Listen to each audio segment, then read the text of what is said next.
I've been drinking tequila. No, I'm just kidding. Uh-uh. That explains a lot.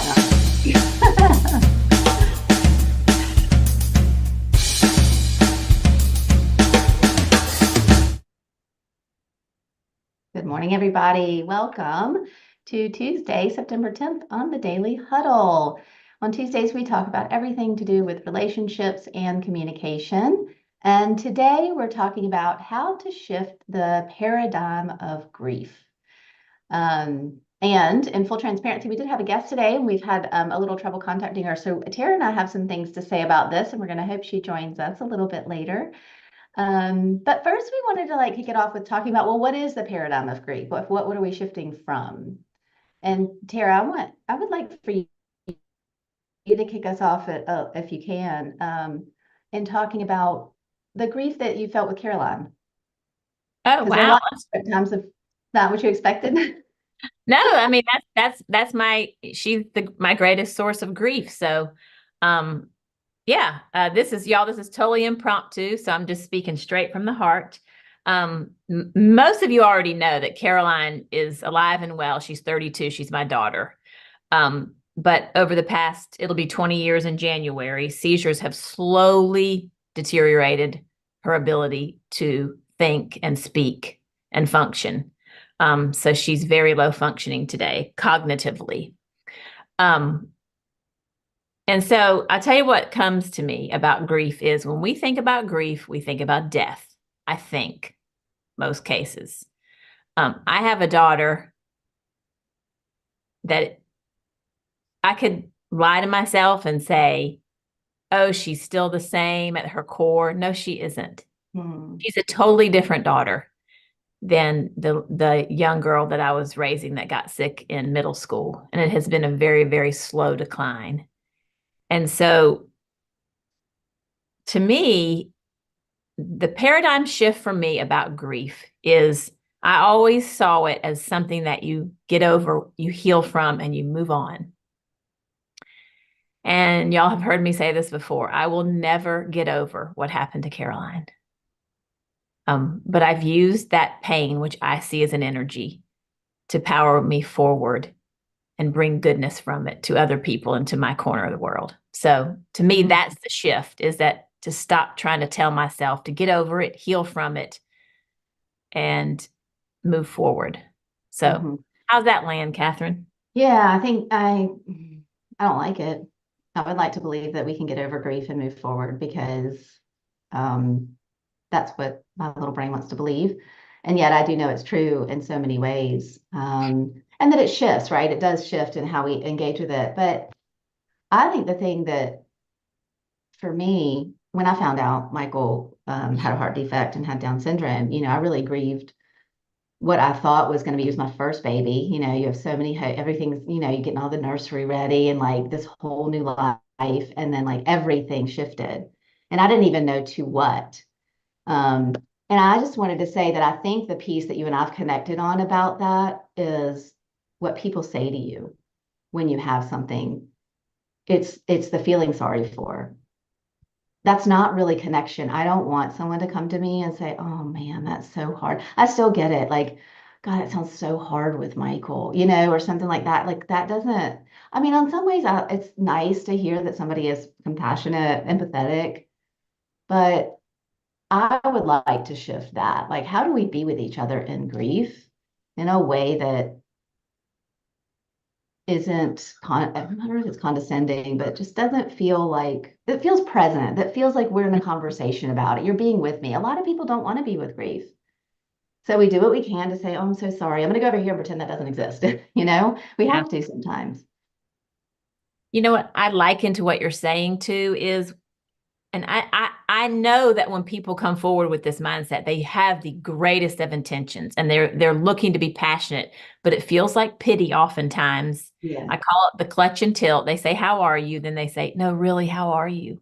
Oh, and then and then they pull back, just like you said, and they're like, oh, it just sounds so hard. I'm here. But to me, that feels like what they're really saying is I don't want to get it on me.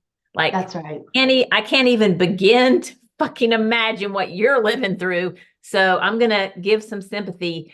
And I don't blame any person for reacting that way because I've done it to other people. There's no doubt about it. Um, and there has to be a better way. So, what would you say is the shift there? Like, how would you Mhm. like people to? Oh, Let me say this before you even answer the question. When I first got to know you and saw what a big challenge your son is, and that I don't imagine that is going to change. Um, I wanted to. I saw you as a champion, like like I wanted to celebrate your strength and your spirit and your ability, but maybe that wasn't the right way. So do tell. I mean, the thing that's coming up for me is being in the hard conversation, in the hard place, because what we described is people not wanting it to get it on them, not wanting to be there. I mean, if you talk about a child hurting, I have a very difficult time being present with that. Like, so it's going to be hard for me to be with you present in that. It just consumes me. So what I would want is somebody to hold space, be present, acknowledge. I mean, listening is the greatest gift we can give to anyone. Hmm. And so to genuinely listen and understand what someone's going through, that is different than the whatever the tilt, the thing, the tilt, it's Yeah. like, Yeah. and acknowledging, it sounds awful. Sometimes Yeah. that's the only thing that you can say. We want to fix, we want to make it better, but really just saying like it sounds awful and I'm really sorry you're going through that. Yeah. And the other thing, this is jumping around a little bit that I wanted to say is my brother died when I was 16. He died in a car accident. And that was my first experience with like real grief with people, somebody close to me dying. And I mean, the house filled up immediately with people. I'll never forget my best friend, everybody was bringing food.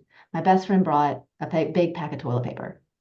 And I was like, what the heck is this for? And she said, my mom always taught me to bring toilet paper to things like this. You have a ton of people in your house going to the bathroom. You may not be prepared for that. And I was like, that is the most practical thing I've ever heard. I Nice. thought, Yeah. Chill. That is yeah, cool. really, really thoughtful. And so, but what I noticed was we went through all that. People were around all of the time, almost too much, because you're just like, what's happening? We had the funeral, and then it was like a vacuum. Everybody went away, and the silence was deafening. Ah, And that's when people really need people because you don't have the adrenaline, you don't have the distraction of everybody around you, and real life starts to set back in. You actually do have to do laundry if you want clean clothes or wash dishes or decide. There's 1,000 decisions to make every day when you're in the middle of grief. Like I have to get up out of bed.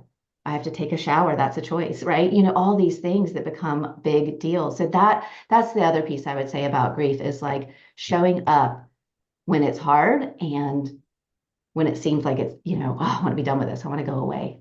yeah. Yeah. Michelle, who was supposed to be our guest, she talks about this that when you're really in the throes of grief, you don't have the energy to make even the smallest decisions. And I remember when we were first facing Caroline's epilepsy, the thought of like figuring out dinner was so overwhelming. And fortunately, I had a very strong career and I could just write checks and order shit. But a lot of people don't have that luxury. I mean, that was a big blessing in a very dark time. So I would say just show up with food. Don't ask. And I know that she would say this, just show up with food that can go in the freezer. Or don't say, "May I do anything? Can I bring you something?" Just do it. Just say, "I'm bringing dinner tonight," or however the case may be, and let the person say no. But I want to shift back to something else that you said because I had a little bit of a different, well, obviously we've had very different experiences. Everyone has. But when Caroline's health just continued to slowly decline, I would go out into my sales territory every day, put on my lipstick and my heels. And what I really was hoping to be was Tara, the salesperson, not Tara, the Right. mom, racked with grief and trauma. But I had made so many dear friends in my sales accounts that I'd go into each account and they would want to sit with me, talk to me. They want to hear the latest, the update, what's the next thing we're trying to stop the seizures. And by the end of the workday, the last thing I wanted to do was talk about suffering and Caroline. And it so much affected me that I finally had to sell the territory. I couldn't, it was like I couldn't breathe. I bring this up to say that while you said sometimes it's just nice to have someone listen, I'm just now learning that in my life. Like I'm coming back to sharing some tough things with friends, just to kind of get it off my chest, because what I needed from my friends during that time, I think, was some distraction. I was so consumed with talking about it, thinking about it, worrying about it, reacting to it. And so my message is ask. I sat with a friend recently and her eyes teared up about her marriage. And I said, sometimes we want to talk about things and sometimes we want a distraction. And before I even could ask the question, she said, I need a distraction, you know? So, I think that's a really good point is I think what you're getting to is what does the other person need? What does the person who is in the midst of grief need? Not what do I need to feel better as it to let so that I feel that I've, you know what I mean? Like I think often we come with what we think they need, but really it's about us needing to feel okay with that I did what I needed to do or I did my best or whatever. right. And it's really, and that, so I keep coming back to like doing the hard thing. This is hard. Grief is Yeah. hard. Yeah. Never heard anybody say, oh, it was easy. And it's like the hard thing is to whatever it feels like to me to table that somehow or process that and show up for them with what they need. And asking is a great way. Mm-hmm. And listening is a great way too, because you can listen to their body language. You can see if you start to talk about it, if they don't want to talk about it. But asking is a very, I mean, it's direct and it's like, hey, and most people aren't given that choice. It's like you just, so it's socially acceptable to just jump right into what you think is Yeah. needed in the moment. Let me ask you this question. Um, as I'm listening to you, and I kind of go back to the beginning when I said, I don't really see grief as something that you can get over. Maybe in some cases it is. I mean, it's not like we walk around crying all day long. I mean, I have done a lot of Oh, work and research about this, but in some cases, let's just say, my grandmother was 78 when she died, a little on the young side for my preference, but she lived a beautiful life. We had a great relationship. There were no regrets. I missed her. I grieved her. I'm not grieving her today like I was that day. So help me with that. What's your take? well, time heals all wounds. I most wounds, maybe not all. So I know that, I mean, that's the other thing I learned through grief when my brother died is that it did get, it did change and it did get easier. And now it's been over 30 years. Um, and I still think about him. There are times when I will tear up and think, oh my gosh, I mean, a whole lifetime has happened without him, it's like, and I'll think about things about, I was 16, so he died long before, I was married or had kids. And the interesting thing was he was in the military and he had just been sent to Afghanistan. And before he went to Afghanistan, it's customary to write a letter to your family before you go to war, just in case something happens. And so he was driving home after he got back. He had stayed in DC for a while and he was driving home. So we hadn't seen him since he left, since he was deployed. And so we got these letters. If I die, here's what I want you to know. Oh, wow. So yeah. And in those letters, he said, please tell your kids about Uncle Jamie. And that, I mean, yeah, it's like, so it's like things like that am I like actively daily grieving?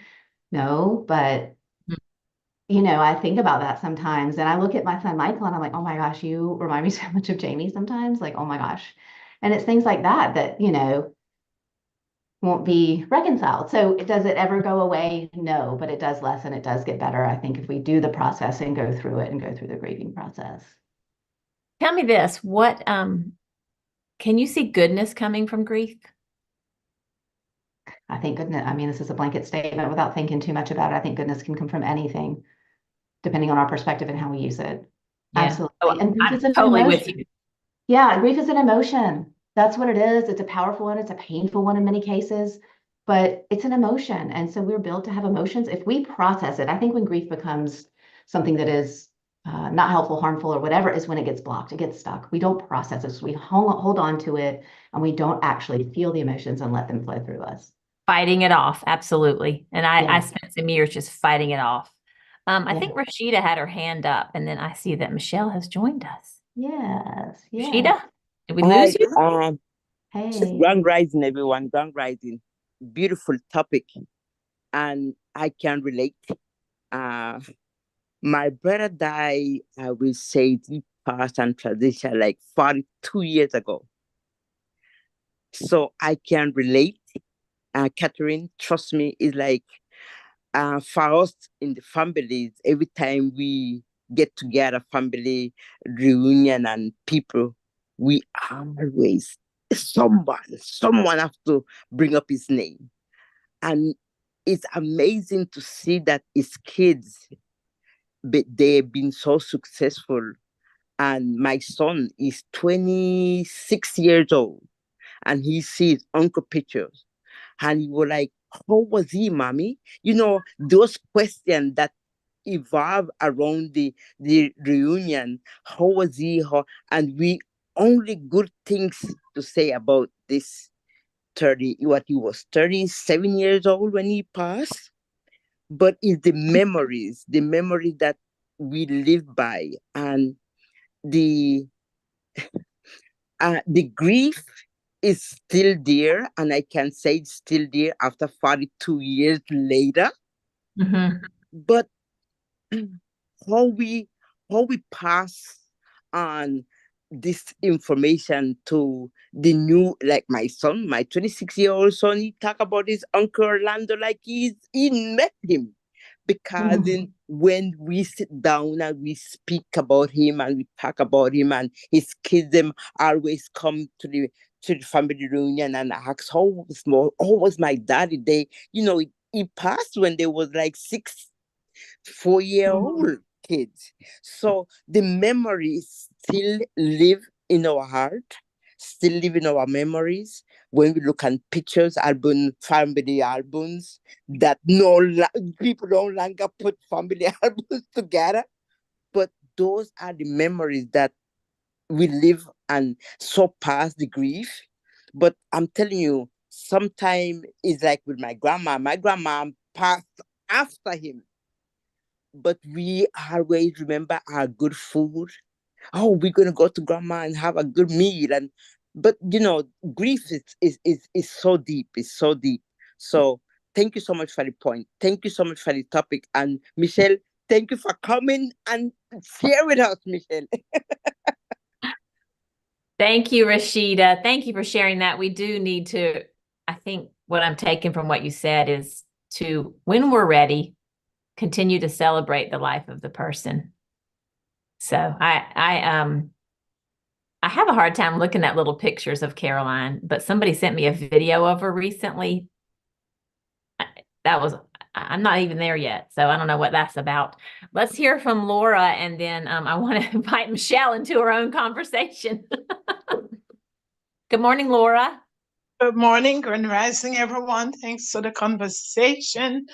I want to touch on what you said. Can good come out of grief? Goodness come out of grief? And I'll say for myself, it did. I grieved my father he died when I was 6 years old, but it set me on a path of questioning, curiosity.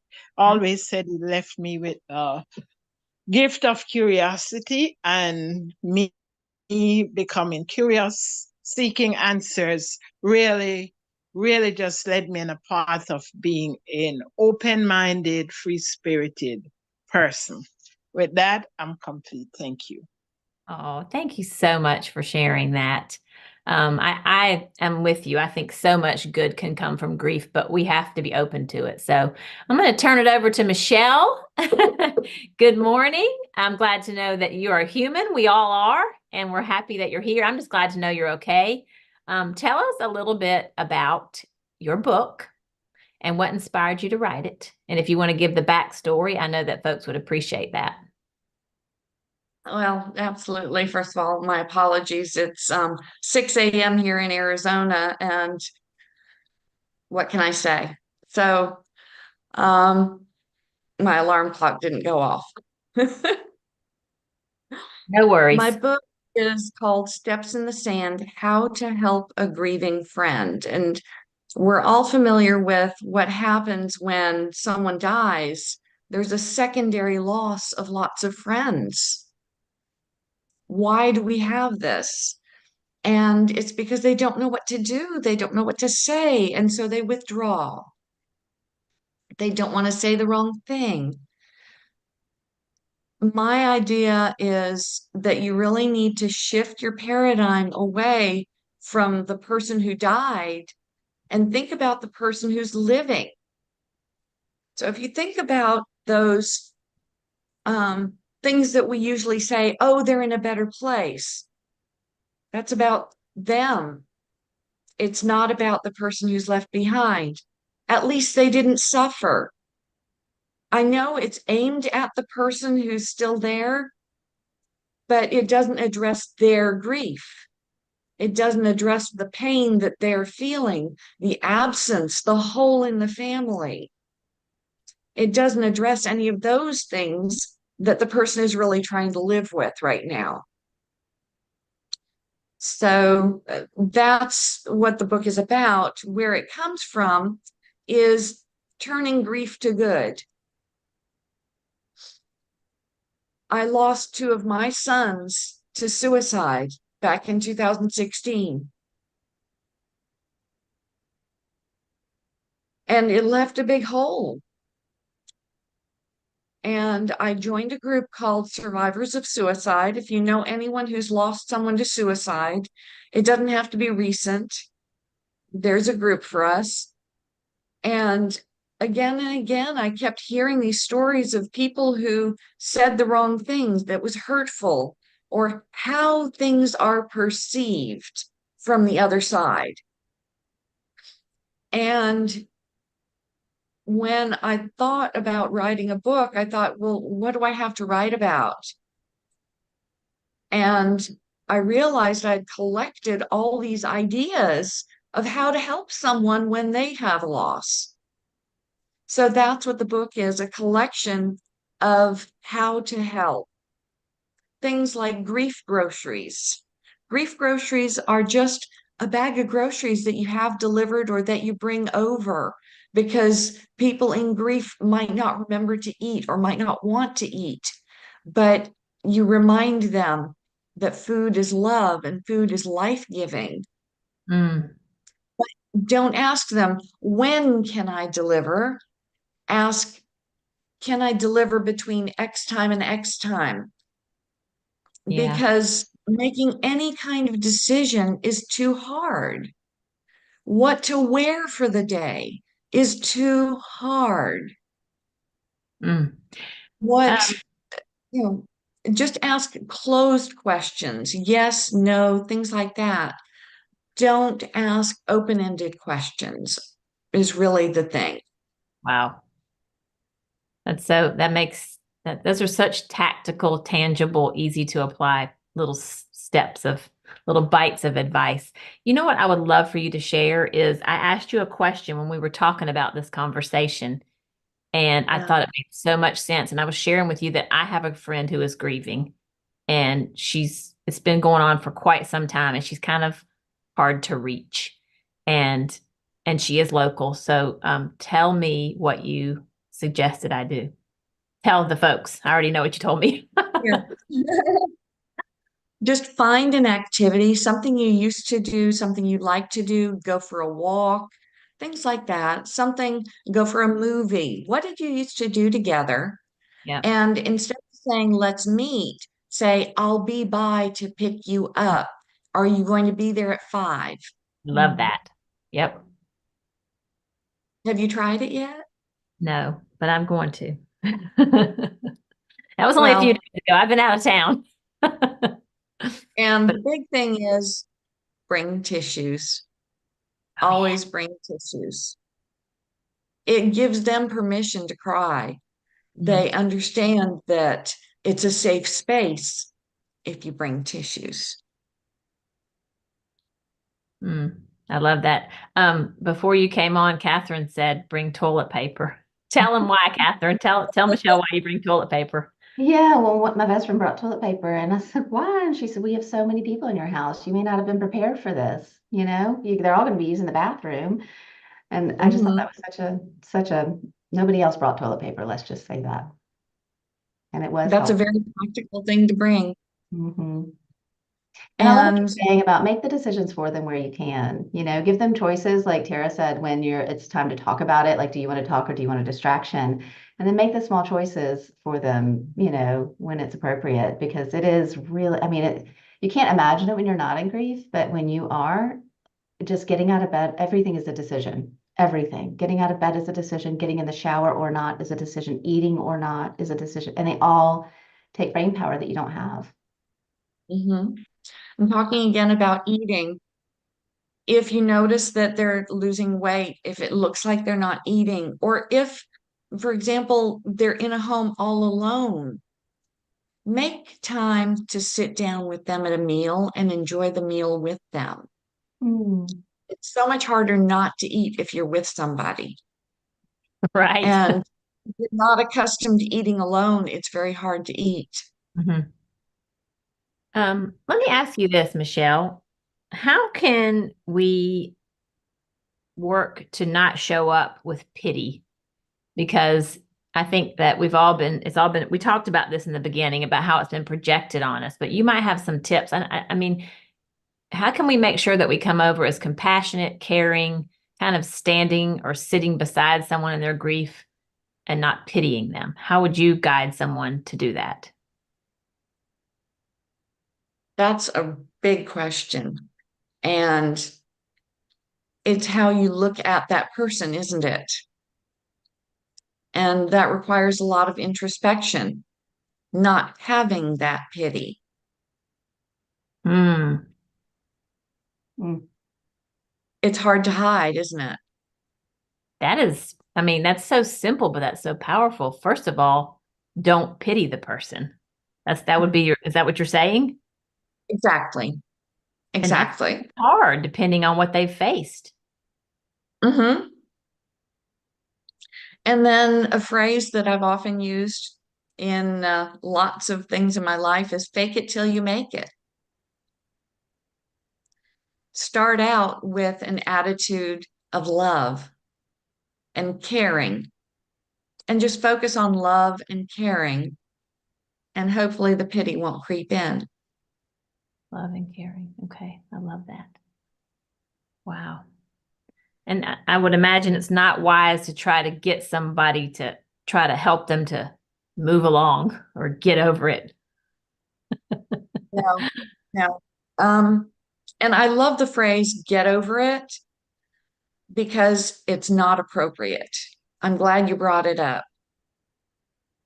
Some things you will never get over.